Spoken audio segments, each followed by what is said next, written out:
Boa noite, pessoal. Boa noite. Vamos aqui para mais uma aula ao vivo de contabilidade. Enquanto o pessoal aí vai chegando, boa noite para os meus alunos, né, do curso. Boa noite também para quem ainda não é meu aluno. E aí, enquanto o pessoal vai chegando, vou passar aqui alguns recados para vocês, falar sobre o curso, né, para os meus alunos. Essa é uma aula que faz parte, inclusive, do curso, é uma aula ao vivo para trabalhar alguns temas que já foram vistos em aula, e a gente vai aqui revisar, relembrar. E o curso que eu estou falando são dois. Bia, você já colocou já fixou ali no chat? A Bia vai fixar no chat para vocês o link do curso. São dois cursos. Eu tenho um curso de contabilidade geral para carreiras policiais e o link do curso de contabilidade geral e avançada para carreiras fiscais. Os dois cursos estão em andamento, estão sendo gravados 100% atualizados. Eles são compostos por teoria completa e questões comentadas. Os dois cursos são extensivos. Então, teoria completa, questões comentadas ao final de cada módulo teórico e ainda tem uma bonificação. Vocês sabem que é muito importante fazer questões enquanto vocês estão estudando, né? Como bonificação, esses dois cursos, eles têm um curso de resolução de questões que está lá disponível, também está sendo gravado e disponibilizado na área do aluno. Os cursos estão com um preço super especial, vale muito a pena vocês darem uma olhadinha. Coloca ali depois, Bia, então, para o pessoal clicar e buscar mais informações e qualquer dúvida podem mandar aqui no chat, a Bia conversa com vocês, ou eu respondo, ou mesmo depois a gente se fala, mandar e-mail, fiquem à vontade, tá? Vamos então aqui começar a falar sobre balancete de verificação. O que a gente vai trabalhar aqui nessa aula, né? Nós vamos revisar nessa aula tudo que é importante para a prova relacionado ao tema balancete de verificação. Esse é um assunto muito frequente em concursos policiais, também é cobrado em concursos fiscais, só que daí ele traz uma complexidade um pouquinho maior.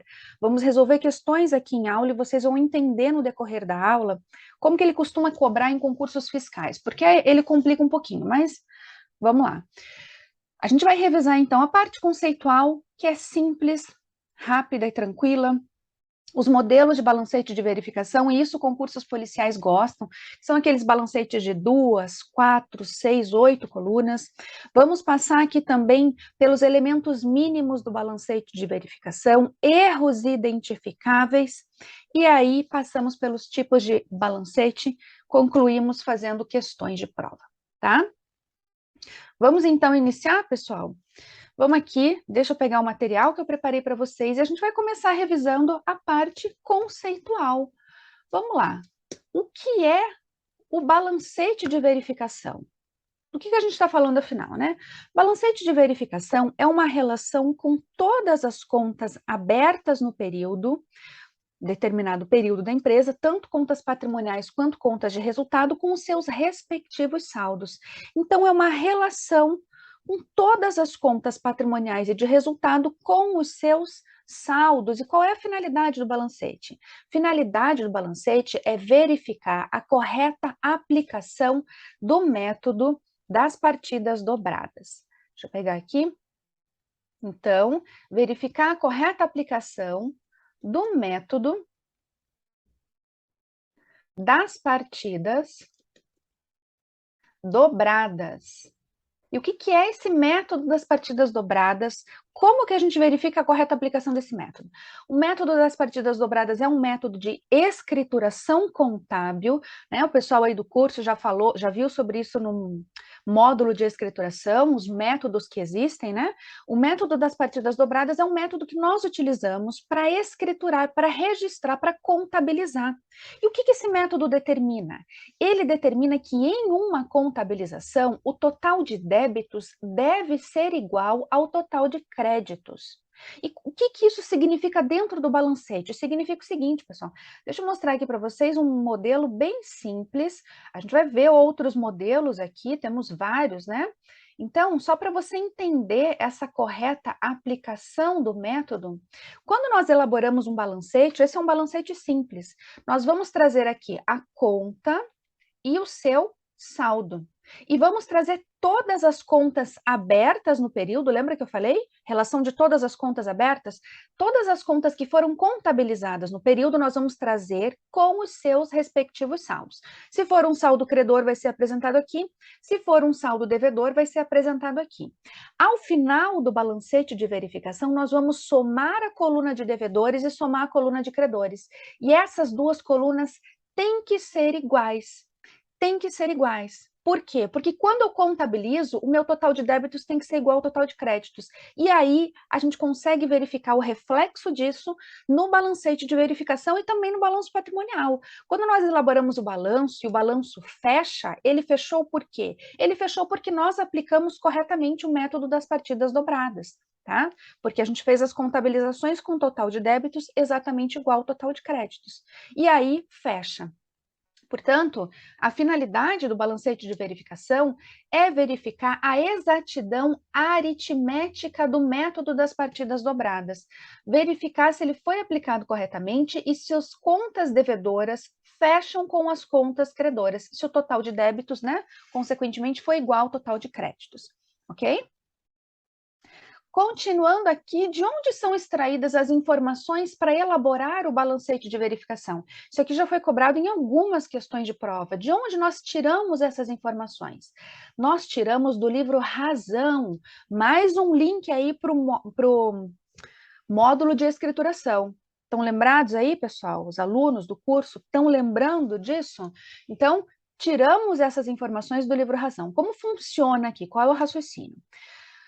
Primeiro, nós contabilizamos todos os fatos que geram impacto no patrimônio, que alteram o patrimônio da entidade. Fazemos a contabilização desses fatos. Ao final do período, elaboramos o livro diário. No livro diário, nós temos aí o registro de todas as contabilizações em determinada data. Então, por exemplo, hoje, dia 17 de agosto, todas as contabilizações que foram feitas hoje estarão organizadas no livro diário na data de hoje. Tá? 17 de agosto. O livro diário ele é organizado em ordem cronológica de dia, mês e ano. Então, as contabilizações do dia 15, do dia 16 de hoje estarão todas organizadas em ordem cronológica. Tudo ali misturado, todas as contabilizações. Aí, o que faz o livro Razão? O livro Razão, ele é elaborado a partir do diário e ele faz o quê? Ele pega essas contabilizações e fala, peraí, mas se eu quiser ver de hoje, dia 17, se eu quiser ver quais foram as contabilizações de fornecedores, o melhor dizendo, qual é o saldo de fornecedores do mês de agosto até hoje, dia 17? Eu consigo verificar isso no diário? Fica muito difícil, porque ali está tudo misturado. Então, o Razão, ele pega só as contabilizações de fornecedores, ele organiza aquelas contabilizações do diário por conta contábil. E aí, do Razão, nós pegamos as informações para a elaboração do balancete, porque o balancete, ele é elaborado por conta, traz a conta e o seu saldo. Então, pegamos essas informações do livro Razão. Beleza, pessoal? Tranquilo? E aí, ó, pegamos as informações do Razão, ele traz aqui todas as contas, eu falei que traz as contas patrimoniais e de resultado, e lembrem o seguinte, temos nas contas patrimoniais, eu vou começar a provocar vocês durante a aula, para vocês pararem e tentarem pensar e encontrar aqui a resposta. Nós temos nas contas patrimoniais contas retificadoras, tanto no ativo quanto no passivo. Disse para você aqui, ó, que a conta caixa, ela é apresentada com saldo devedor. As retificadoras também estão aqui, obviamente, fazem parte de contas patrimoniais. Quando eu trago uma retificadora do ativo, o saldo dela vai ser apresentado em qual coluna? Devedora ou credora? Credora, pessoal. Retificadora do ativo apresentado na coluna de credoras. E as retificadoras do passivo são apresentadas onde? Na coluna de devedoras ou na coluna de credoras? Devedoras, porque retificadoras do passivo são contas devedoras. Ok? Mais uma provocaçãozinha aí para vocês. Esse aqui foi cobrado em questão de concurso, um raciocínio muito similar a esse que eu vou te trazer. Eu posso afirmar que uma conta do balancete com saldo devedor, deixa eu apagar um pouco aqui dessas informações, para não ficar muito poluído, né? E vamos aproveitar aqui esse que tá, essa conta aqui caixa. Eu posso afirmar eu posso dizer que uma conta apresentada no balancete com saldo devedor sempre estará apresentada no balanço patrimonial do lado esquerdo? Posso afirmar que uma conta devedora, apresentada como devedora no balancete, sempre estará registrada no lado esquerdo do balanço patrimonial? Eu posso afirmar? Não. Quer ver por que eu não posso? Vamos lá, balanço patrimonial. Eu tenho aqui, ó, o ativo e o passivo. O lado esquerdo é representado pelo ativo.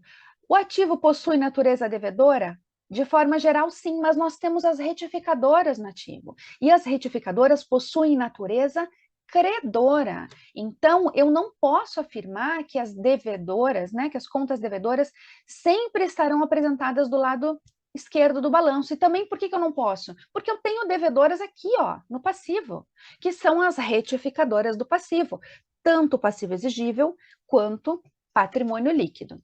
Beleza, pessoal? Já foi cobrado em prova um raciocínio muito similar a esse, então fiquem aí ligados. E continuando aqui na parte conceitual, mais uma pergunta: o balancete é considerado uma demonstração contábil? Não, o balancete não é considerado uma demonstração. O balancete é considerado um demonstrativo. E qual é a diferença, né? Demonstração e demonstrativo. As demonstrações contábeis são aquelas exigidas por lei, obrigatórias, de acordo com a Lei 6404, e a empresa precisa elaborar balanço, DRE e por aí vai. O balancete ele não é obrigatório por lei. O demonstrativo ele é considerado um relatório auxiliar. Ele ajuda, ele auxilia a entidade na elaboração das demonstrações contábeis. Ele ajuda, auxilia a entidade na elaboração, aqui nesse caso do balancete, do balanço, por exemplo, porque eu já consigo verificar que o total de débitos bateu com o total de créditos. Então, eu já sei que quando eu elaborar o meu balanço patrimonial, o meu total aqui, ó, do ativo será igual ao total do passivo, porque eu já passei pelo balancete de verificação e já verifiquei que está batendo, está fechando, ok? Disse para vocês que ele não é obrigatório por lei e não existe também uma obrigatoriedade de elaboração, uma periodicidade obrigatória de elaboração, ou seja, não tem um lugar que determine que a empresa tem que elaborar a cada 15 dias, a cada 30 dias, a cada 2 meses, não existe. A empresa elabora quando ela sentir a necessidade. O ideal, o recomendado, é que ela elabore ao menos uma vez ao mês, a cada 30 dias. Tá? Mas não existe obrigatoriedade em lei em lugar nenhum. Tranquilo, pessoal? Até aqui, tranquilinho, né? Então, aqui mais um exemplo de um balancete de verificação. Temos aqui, ó, conta clientes, adiantamento a fornecedores, enfim. É um balancete simples, a gente já vai entrar nos modelos e você vai ver quais colunas a gente pode encontrar em cada modelo, tá? Aproveitando a deixa, aqui, ó, nesse balancete nós temos adiantamento a fornecedores. Aqui na página tem um vídeo que eu explico para vocês adiantamento a fornecedores e adiantamento de clientes. Eu falo para vocês o que a gente registra nessas contas, a natureza delas, classificação no balanço patrimonial e como nós contabilizamos. Vê se você consegue, Bia, colocar ali no chat o link dessa aula que está aqui no canal. Vê se consegue colocar. Se ela não conseguir colocar ali no chat, quando a aula ao vivo encerrar, ela vai ficar aqui disponível e eu vou colocar na descrição aqui do vídeo depois que terminar a aula, tá? Daí a gente atualiza ali as informações. Beleza, pessoal? Tranquilo? Vamos então agora começar a falar dos modelos de balancete. Aqui é um tema que vira e mexe cá em prova. Banca Sebrasp mesmo gosta muito disso, já foi cobrado em muito concurso policial, tá? Que são os modelos de balancete. E aí, o que você tem que saber? Você tem que saber quais são os modelos que existem e o que a gente registra, quais são as colunas em cada modelo.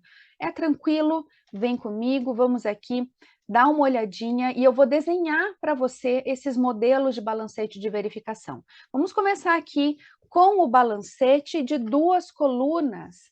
Esse balancete aqui de duas colunas, deixa eu pegar a caneta, ele é chamado também de balancete sintético. Ele é conhecido chamado de balancete sintético. Esse é o balancete simples. Ele vai ter aqui, ó, uma coluna com a conta, com o nome da conta, né? Então, temos aqui a conta e temos o saldo devedor e o saldo credor. Esse é o balancete de duas colunas. Aí você pode estar olhando e falando, mas espera aí tem 3 colunas, né? Aí não tem 2 colunas, aí tem 3. De onde você está tirando 2 colunas? É importante você saber que aqui, ó, essa coluna contas, ela não é considerada uma coluna na contagem do balancete, tá? Então, a gente considera aqui, ó, uma coluna, 2 colunas, tá? Por exemplo, conta bancos com um saldo devedor de R$300, certo?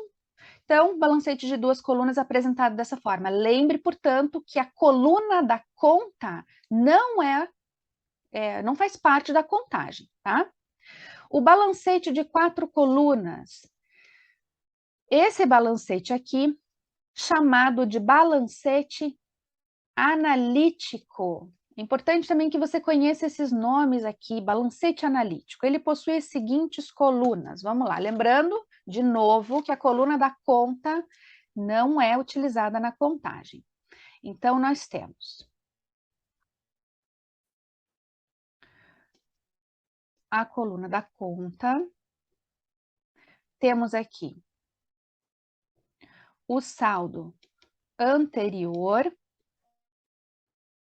temos o movimento a débito e o movimento a crédito, e temos o saldo final. Tá? Esse é o balancete de 4 colunas. Ele é composto pelo saldo anterior, pelo movimento a débito e a crédito e pelo saldo final. Vamos usar ali bancos que a gente viu no balancete de 2 colunas, temos um saldo devedor de R$300. Como que a gente registra essa conta no balancete de 4 colunas? Então, temos aqui, ó, conta bancos. Vamos supor que você tinha um saldo anterior de R$100. Vamos então dizer aqui, ó, a gente está no dia 17 de agosto, né? Vamos aqui usar o mês de julho, que já foi fechado. Então, iniciamos o mês de julho com um saldo de R$100. Durante o mês, tivemos uma movimentação de R$200 em débito e encerramos o mês de julho com um saldo em bancos de R$300 como saldo final. E aí, nesse modelo de balancete, aqui, ó, ao lado do saldo, ele aparece um D ou um C.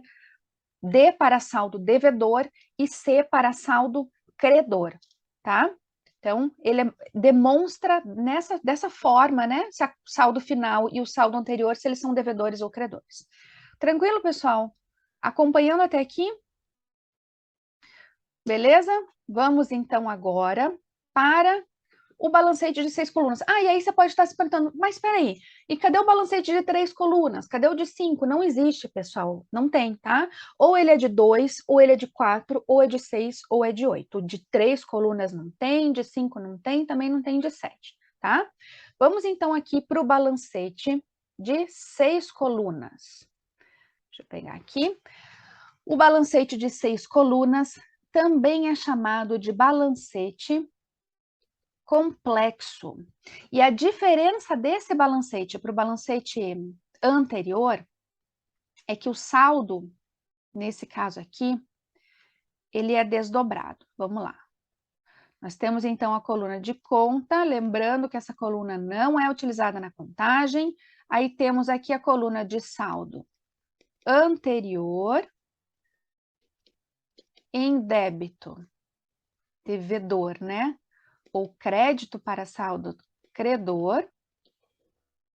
Temos a coluna de movimento em débito e crédito. Perceba que, obviamente, quanto mais colunas, mais detalhada a informação contábil, tá?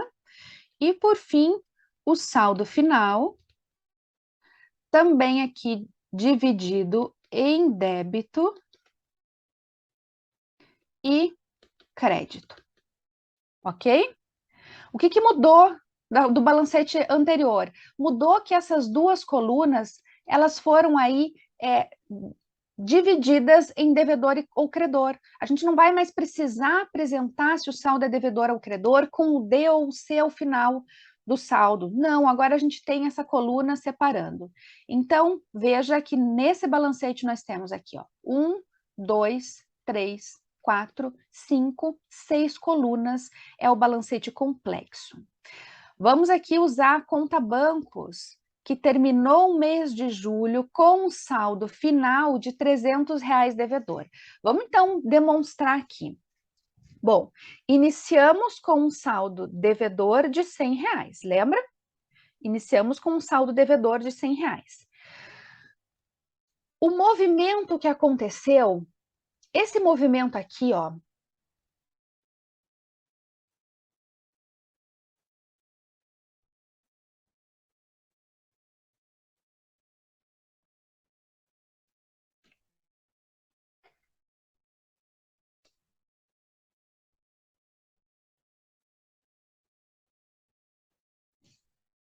eu vou fazer diferente.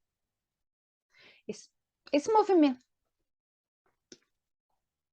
O movimento que aconteceu, eu vou fazer diferente daqui. Eu vou fazer um movimento mais detalhado para que você consiga entender um pouco melhor também sobre a composição do saldo final. Aqui eu fiz um movimento que a gente tinha... Opa! Tínhamos aí um débito de R$ 200. Eu vou fazer um movimento diferente. Eu vou dizer que nesse mês de julho, só para dar uma complicadinha maior, nós fizemos R$ 500 em débitos e fizemos créditos de R$ 300. Ele fechou com um saldo de movimento de 200, né, em débito? Fechou, mas é só para dar uma elaborada no raciocínio. Então, o saldo do movimento, ele é o quê? É R$ 200 devedor, é o teu saldo devedor do movimento. Mas aqui eu fiz um desdobramento de novo, só para dar uma complicada, tá? Então, vamos lá. Iniciamos com um saldo de R$ 100 devedor. Tivemos R$ 500 de débito no mês. Passamos para um saldo de 600 devedor. Tivemos R$ 300 de crédito. Reduzimos em R$ 300. Fechamos o mês de julho com um saldo de R$ 300 em débito. Beleza? Tranquilo? Tá indo, pessoal? Qualquer dúvida, podem ir colocando ali no chat. A Bia está aqui comigo, ela vai dando uma lida. Qualquer dúvida importante, ela passa para mim e eu já respondo para vocês aqui durante a aula. Vamos agora para o último modelo do balancete, que é o modelo de 8 colunas. Esse modelo aqui, ele é apresentado da seguinte forma. Vamos lá. Vamos desenhar, então, o balancete de 8 colunas. Temos aqui, ó, a coluna de conta. Temos a coluna de saldo anterior, devedor, débito, né? Ou credor, crédito, saldo anterior. Temos o movimento. Até aqui, tudo como a gente já viu, né? Movimento devedor, o movimento a débito e o movimento a crédito. O que tem de diferente nesse balancete de 8 colunas é essa daqui, ó. Saldo do período em débito ou crédito, já vou explicar para vocês. E temos aqui a coluna de saldo final, devedor, ou, opa, tudo torto, né? Mas, ok, ou credor, vamos lá. Quantas colunas temos aqui? 1, 2, 3, 4, 5, 6, 7, o balancete de 8 colunas. Vamos, então, entender esse balancete. Nós estamos falando de um balancete que está sendo elaborado do mês de julho. Esse saldo anterior, ele é o saldo final do mês de junho, do último dia de junho e, consequentemente, do primeiro dia de julho, tá? É o saldo final anterior. O movimento que aconteceu no período. Então, Continuando, temos aqui a conta bancos. Conta bancos iniciou com R$ 100 devedor, tudo igual. Qual foi o movimento do período? Vamos pegar esse movimento aqui, ó, anterior da coluna do balancete de 6 colunas. Tivemos R$ 500 em débito no período e R$ 300 em crédito no período. Qual é o saldo do período? Qual é o saldo do movimento de julho? O saldo do período é o saldo da movimentação de julho. O saldo da movimentação é esse. 500 em débito e 300, chegamos em um saldo de R$ 200. E fechamos aqui no último dia de julho com um saldo de R$ 300. Então, esse saldo do período, essa coluna de saldo do período desse balancete de 8 colunas, né, composto por débitos e créditos, na verdade são 2 colunas, ele é a apuração de saldo do movimento. Passando um carro aqui, aula ao vivo, né? Aula ao vivo tem esses barulhos inesperados. Um carro bem barulhento, mas enfim, vamos lá. O saldo do período, ele é a apuração do movimento do período. Então, se nesse mês nós fizemos R$ 500 em débito e R$ 300 em crédito, apuramos um saldo de R$ 200. Esse é o saldo do período, tá? Essas 2 colunas de saldo, portanto, nada mais são do que a apuração do movimento. E aí, saldo final como é? É o saldo anterior mais o saldo do movimento, que chegamos aqui no nosso saldo final. Ok, pessoal? Tranquilo aqui de entender esses modelos? Como eu disse para vocês, vocês têm que saber a composição dessas colunas desses modelos, porque isso cai em prova. Sebrasp gosta muito, tem uma fissura em balancete de verificação, cai bastante em prova policial, tá? Foi cobrado até em provas recentes aí de concursos policiais. Vamos aqui dar continuidade? Ok, pessoal? Tá indo? Vamos agora, então, para os elementos mínimos do balancete. Isso aqui de vez em quando também cai, é tranquilo de vocês saberem, porque eu vou te explicar aqui, você vai ver que tem sentido, né? Tem todo um raciocínio por trás disso. Mas é tranquilo. Antigamente, nós tínhamos uma norma que determinava esses elementos mínimos. Essa norma não existe mais, mas isso aqui acabou se configurando como um procedimento contábil. Então, a gente elabora o balancete e traz essas informações naturalmente para trazer um relatório auxiliar. É um relatório auxiliar, então ele tem que ter uma certa organização. Não tem mais em norma isso, né, sendo determinado, trazendo essas características, mas continua sendo cobrado em prova, justamente porque hoje é um procedimento contábil. Então, vamos lá. Quais são os elementos mínimos? Identificação da entidade. Então, ele tem que trazer aqui, ó, o nome da empresa, a data a que se refere e também o período de abrangência.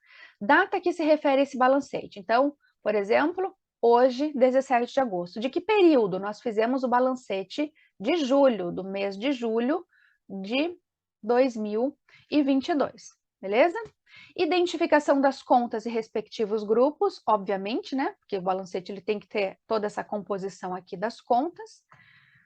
E saldos indicando se devedores ou credores também, obviamente, para a gente poder aplicar o balancete e com a sua funcionalidade, né? Para que ele serve? Não é para verificar a correta aplicação do método das partidas dobradas? Então, eu tenho que ter essa informação. Identificação das contas e os saldos dessas contas para verificar se está batendo, se está tudo ok. Beleza, pessoal? Ah, e a soma, né? Que fica ali no finalzinho. Aqui, ó, deixa eu pegar esse exemplo. A soma aqui no final. Opa! Opa! Olha, um errinho aqui. Um errinho que passou batido, mas vamos já corrigir isso aqui ao vivo e a cores.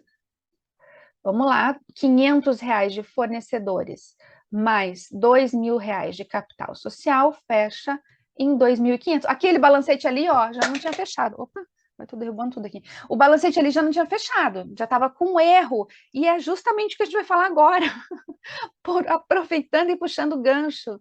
Vamos falar dos erros do balancete de verificação. Erros identificáveis. Vamos lá, pessoal. Quer ver como vai ficar fácil de você entender? Aquele balancete ali que estava errado, né? O saldo final estava errado. a gente consegue verificar imediatamente que tem algum erro no balancete, porque o total de devedores não está batendo com o total de credores. Ali foi um erro de soma, mas em um balancete normal, isso significa o quê? Significa que no momento da contabilização, alguma contabilização falhou, alguma coisa saiu errada.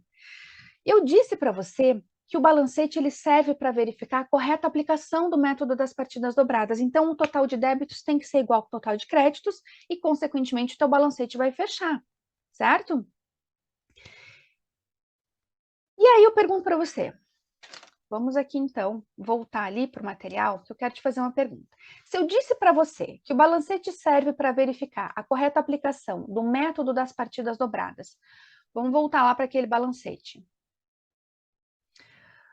Já com o saldo corrigido, tá? Ignorem ali o erro, vamos considerar aqui que o saldo está corrigido, porque até eu fiz ali a correção à mão, mas vamos lá. Vamos supor que você fez aqui uma contabilização e está faltando um saldo aqui, mas enfim, você fez uma contabilização e ao invés de debitar clientes, você debitou, sei lá, contas a receber. O certo, o correto era você ter feito débito em clientes, porque é essa conta que a tua empresa usa. Vamos mudar para uma conta mais diferente, para fazer mais sentido para vocês, porque até pode ser assim mesmo. Mas para fazer mais sentido, vamos supor aqui, então, vou contabilizar estoques. A pessoa tinha que fazer um débito em clientes, mas ela foi lá e errou e debitou estoques. E aí você fechou o mês de julho com R$ 0 na conta clientes e com um saldo de 1.500 em estoque, sendo que tua conta de estoque não deveria existir. Porque quando você fez a contabilização, você errou a conta debitada. O teu balancete fechou, teu total de débitos fechou com o total de créditos, mas a conta está errada. Esse erro você pega no balancete? Não. Por quê? Porque o teu balancete fechou. Deixa eu fazer aqui com outro exemplo para ficar mais claro, que pode ser que ainda não esteja claro. Então, vamos fazer aqui uma contabilização. Vamos contabilizar recebimento de clientes através da conta bancária. Então, você vai debitar aqui, ó, bancos, no valor de R$ 3.000 e vai creditar clientes. Você está dando baixa nos teus clientes. Essa é a contabilização correta. Só que o pessoal da contabilidade, quando foi fazer a contabilização, ao invés de debitar bancos, ele fez o quê? Quando ele foi debitar, ao invés de debitar bancos, ele debitou caixa. Aí o que ele fez? Ele fez um débito em caixa de R$ 3.000 e fez um crédito em clientes. Isso vai gerar impacto no teu balancete? Claro que vai, né? Porque movimentou a conta caixa. Lembrem que o balancete traz todas as contas movimentadas no período. Você consegue pegar esse erro no teu balancete? Não. Por quê? Porque o método das partidas dobradas está ok, fechou, está certo. Então você não pega esse erro. Lembrem que você só pega no balancete erro relacionado à incorreta aplicação do método das partidas dobradas. Se a tua contabilização fechar e você contabilizou na conta errada, você não vai identificar no balancete. Então, não é qualquer erro que você consegue pegar no balancete. São erros relacionados ao valor, erros aritméticos, erros relacionados à incorreta aplicação do método das partidas dobradas. Então, para você entender, quando o pessoal da contabilidade fosse fazer aqui, ó, essa contabilização, ao invés de debitar bancos e creditar clientes, eles fizeram 2 débitos. Eles debitaram 2 vezes bancos em R$ 3.000 e não fizeram nenhum crédito. Ele não contabilizou corretamente, não aplicou corretamente o método das partidas dobradas. Aí você pega no balancete. Ou debitou 3.000 e creditou 6. Não fechou o teu método das partidas dobradas. Vai dar erro no balancete, vai dar erro aritmético no balancete. Então, os erros identificáveis não estão relacionados aí à correta aplicação do método das partidas dobradas. Quer dizer, os erros identificáveis são aqueles que não têm relação com o saldo. Se o teu método fechou, se você debitou um valor e creditou o mesmo, você pode ter registrado na conta errada. Você não pega. Para você pegar, tem que ter erro aqui, ó, nos saldos ou tem que ter 2 débitos e nenhum crédito, tem que ter 2 créditos e nenhum débito. O que significa o quê? Significa que você registrou incorretamente o método das partidas dobradas. Então, como eu disse, nem todos os erros relacionados à contabilização você consegue identificar. Se a coluna de devedores estiver igual à coluna de credores, para você está tudo certo, de acordo com o balancete, com a finalidade do balancete, tá? Se você contabilizou 2 vezes aquele lançamento lá, debitou bancos e creditou clientes em R$3.000, você fez certo, só que você fez 2 vezes, ou você fez 3 vezes. Você pega isso no balancete?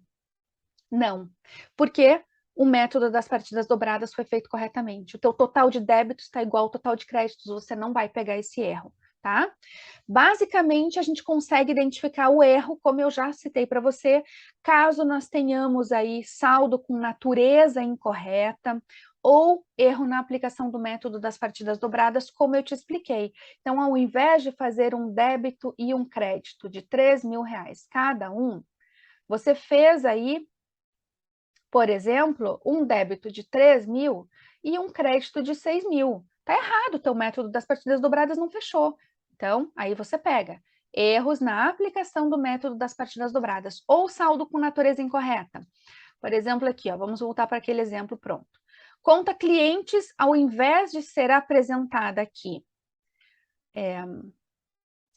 na coluna de devedora, ela é apresentada na coluna de credora. Daí você fala, peraí, mas essa conta ela tem natureza devedora. O que ela está fazendo aqui na coluna credora? Então, vamos supor que ao invés dela estar aqui, ela estava aqui. Aí você olha e fala, tá errado. Esse é um erro que você consegue identificar. Você consegue, então, identificar erro na natureza da conta e quando ocorre um erro na aplicação do método das partidas dobradas. Beleza, pessoal? Tranquilo? Estão acompanhando? Bia, alguma coisa aí muito significativa que você queira me passar? Tá ok? Tá tranquilo? Então, vamos aqui continuar. E para a gente encerrar essa aula, a parte teórica, antes de resolver algumas questões, vamos passar aqui, ó, pelos tipos de balancete. Temos 2 tipos de balancete, o balancete considerado inicial e o balancete final. E a diferença entre eles é muito simples. O balancete inicial, ele é elaborado antes da apuração do resultado do exercício. O que é a apuração do resultado do exercício? A apuração do resultado do exercício é quando nós apuramos, como o próprio nome diz, o resultado, o lucro ou o prejuízo. E aí você tem que lembrar o seguinte, vimos isso em aula já, pessoal. Então, os alunos aí que estão assistindo, você já tem que estar ligado nisso. Quando nós apuramos o resultado, que é feito através do confronto entre despesas e receitas, vamos lá. Se você tem aqui um saldo de despesas superior ao saldo de receitas, você vai ter um prejuízo, né? Então, o teu lucro ou prejuízo, ele vai ser apurado como? Total de despesas menos o total de receitas. Na verdade, receitas menos despesas, tá? Então, aqui, ó, teu lucro ou prejuízo vai ser apurado como? Receitas menos despesas. Se o teu saldo de despesas for superior ao saldo de receitas, você vai ter um prejuízo. Se o teu saldo de receitas for superior às despesas, você tem um lucro. E depois que nós apuramos o resultado, as contas de resultado, elas são zeradas. No momento em que a gente faz essa apuração, nós zeramos.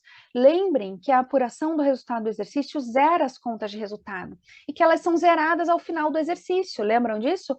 Contas patrimoniais possuem saldos acumulados no decorrer do período e as contas de resultado zeram ao final de cada exercício.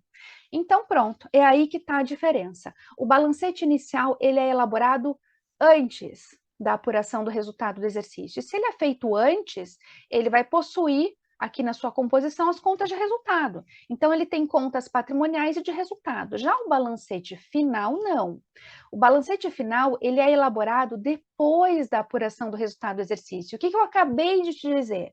Que depois que nós apuramos o resultado, as contas de resultado, elas são zeradas.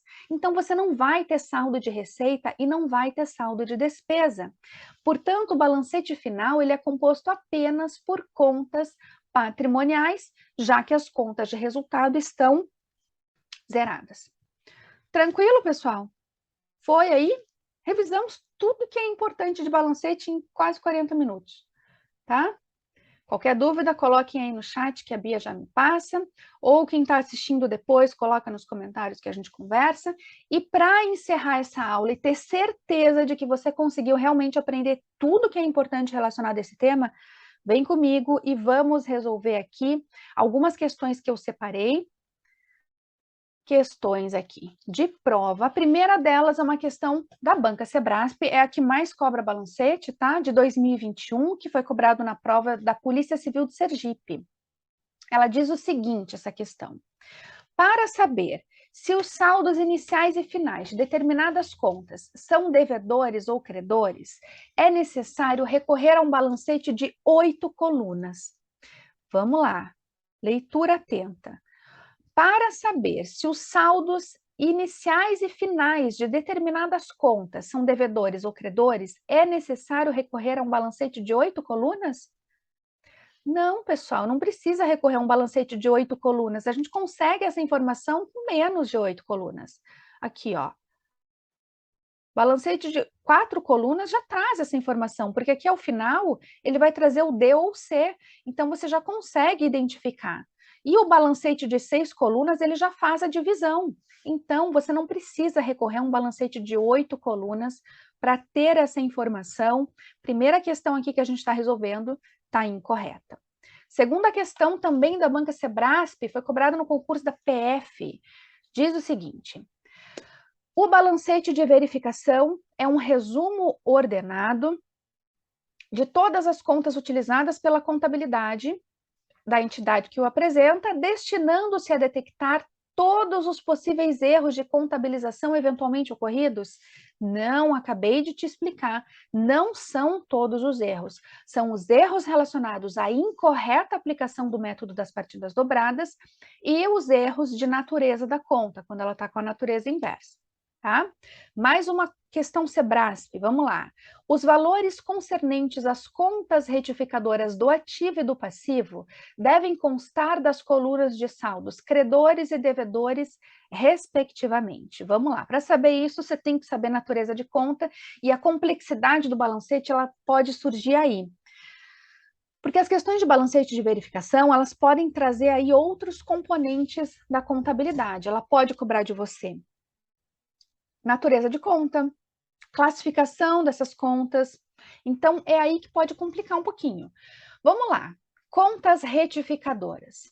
As contas do ativo, de forma geral, são contas de natureza devedora. As retificadoras sempre têm natureza inversa do grupo. Retificadoras têm saldo negativo, elas são diferentes. Tem natureza inversa do grupo, portanto, retificadoras do ativo têm natureza credora, serão apresentadas na coluna de saldos credores. As retificadoras do passivo, é ruim escrever assim olhando para a tela, mas a letra tá boa. Vamos lá. Retificadoras do, mais ou menos, né? Retificadoras do passivo. No passivo, tanto passivo exigível quanto PL, nós temos contas de natureza credora. As retificadoras do passivo, elas têm natureza inversa do grupo, tem saldo negativo. Se tem natureza inversa, elas terão natureza devedora. E se tem natureza devedora, serão apresentados na coluna de saldos devedores, portanto, questão 3 está correta. Tranquilo? Questão 4. Aqui ela já diz o seguinte, essa já é uma questão um pouquinho mais puxada. A tabela a seguir representa em reais o balancete de verificação de uma sociedade anônima em 31 de dezembro. Nós vamos fazer 6 questões, tá? Para trabalhar aí várias formas de cobrança desse tema. Então aí traz essa tabela e ele diz o seguinte, nessa situação hipotética, o balanço patrimonial elaborado a partir dos dados constantes do balancete deverá apresentar um passivo de R$48 mil. Essa questão está querendo te induzir ao erro, querendo dizer o quê? O que você vai pensar? Ah, no passivo são as contas credoras, então você vai lá e soma a coluna de contas credoras. Cuidado, pessoal. Vamos dar uma olhadinha aqui na composição desse balancete. Nós temos caixa, que é uma conta do ativo, aplicação financeira, ativo, estoques, ativo, móveis e utensílios, ativo, despesa de aluguel, uma conta de resultado. Esse aqui é um balancete inicial, tem contas de resultado. Duplicatas a pagar, passivo exigível, aluguel a pagar, passivo exigível, capital social, patrimônio líquido, faz parte do teu passivo total, e receitas de serviços, uma conta de resultado. Então, você tem aqui um balancete inicial, significa que você tem que apurar o resultado para poder fechar o teu balanço. O balanço ele só fecha depois que você transfere o resultado da DRE. Vamos lá.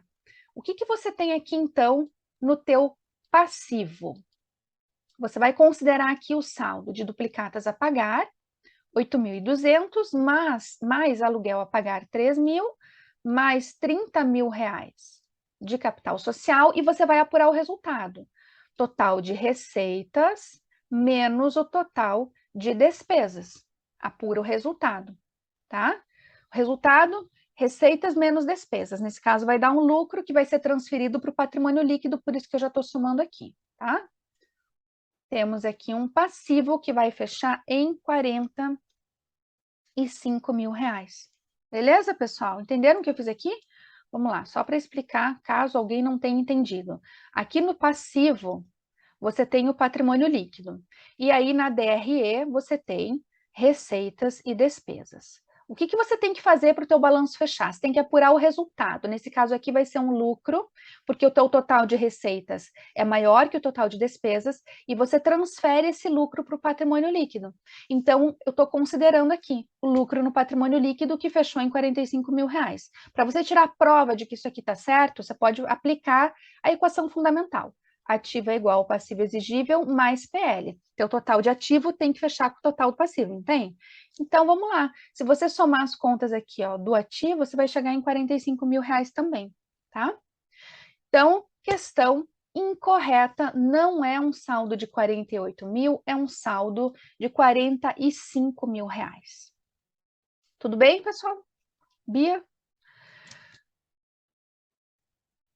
Tá. Beleza. Vamos então aqui fechar, a Bia está me passando o tempo aqui da aula. Vamos aqui para a questão 5. Temos mais duas questões só e já encerramos. A questão 5 foi cobrada no Cefaz do Ceará, auditor fiscal, veja, de 2021. Ela diz o seguinte: para fins societários, o registro da despesa com salário e os encargos do novo funcionário deve impactar o balancete do mês em que ele tiver prestado seus serviços. Mais uma vez, balancete de verificação misturado aqui com escrituração, nesse caso, com regime de escrituração. O que você tem que lembrar? Quando a gente registra receita e despesa, nós registramos seguindo o que determina o regime de competência, certo? É o regime aceito pela Lei 6404. O que o regime de competência determina?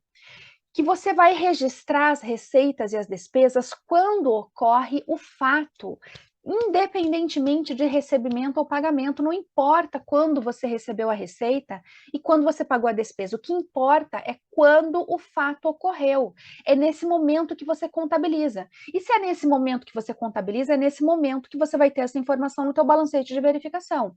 O que a questão está te dizendo?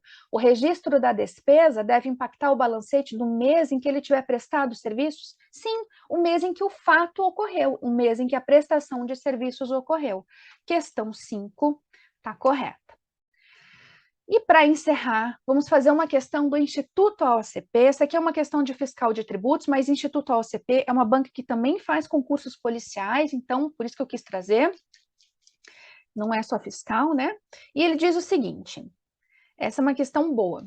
Analise as informações a seguir extraídas de um balancete de verificação de uma sociedade empresarial. Essa é aquela questão que arrepia o cabelo de vocês em prova, né? Traz aí uma lista de contas e diz: com base nas informações apresentadas, assinale a alternativa que apresenta o valor total das contas contábeis de natureza devedora. É assim que ele pode complicar a questão de balancete. Aqui ele trouxe uma baita lista e quer que você diga quais são as contas devedoras, qual é o total de devedoras. Vamos classificar aqui juntos? Vamos lá. Deixa eu pegar minha caneta, vamos fazer aqui as classificações. Obras e edificações, ativo natureza devedora, já vou grifar, na verdade, com marca-texto, tá? O que for devedor, eu já vou grifando. Obras e edificações, ativo, natureza devedora. Caixa e equivalentes, ativo, natureza devedora. Depreciação acumulada, retificadora do ativo, natureza credora. Capital a integralizar, retificadora do PL, natureza devedora. Capital social, natureza credora no patrimônio líquido. Tributos a pagar, passivo, natureza credora. Mais devagar. Estou falando rápido, né? Passivo, natureza credora. Adiantamento a funcionários é um direito registrado no ativo, natureza devedora. Máquinas e equipamentos, ativo, natureza devedora. Cuidado aqui, juros ativos a vencer. Juros ativos, aqui muita gente errou. Juros ativos a vencer. Então, o que as pessoas pensam? Ah, isso aqui é despesa antecipada. Não, pessoal. Juros ativos, o que é? Juro ativo é receita.